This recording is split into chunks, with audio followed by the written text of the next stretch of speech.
आता पाहूया मुंबई आणि पुण्यातल्या टॉप 9 बातम्या। जोगेश्वरी विक्रोळी मेट्रो 6 साठी आणखी 2 वर्ष प्रतीक्षा करावी लागण्याची शक्यता। मार्गिकेचे 75% काम पूर्ण, मार्गिकेवर 13 स्थानक असणार।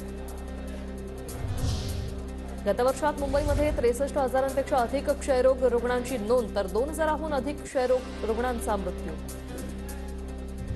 नव्या वर्षात मुंबईतील 10,467 घरांची विक्री, घरांच्या विक्रीतून सरकारच्या तिजोरीत 716 कोटी रुपयांचा महसूल जमा। परळीच्या केएम रुग्णालयातील 6 वॉर्ड गेले वर्षभरापासून बंद, रुग्णांच्या जीवाशी खेळ। मुंबईच्या अंधेरीतील गोखले उड्डाणपुलाचा पहिला टप्पा फेब्रुवारीच्या अखेरीस सुरू करण्याचा प्रयत्न, तर दुसऱ्या टप्प्यातील काम मार्चपासून सुरू होणार। मधील 426 आस्थापनांना पालिकेचा दणका, अग्निसुरक्षा नियमांचं पालन न केल्याने पालिकेच्या 426 आस्थापनांना नोटीस।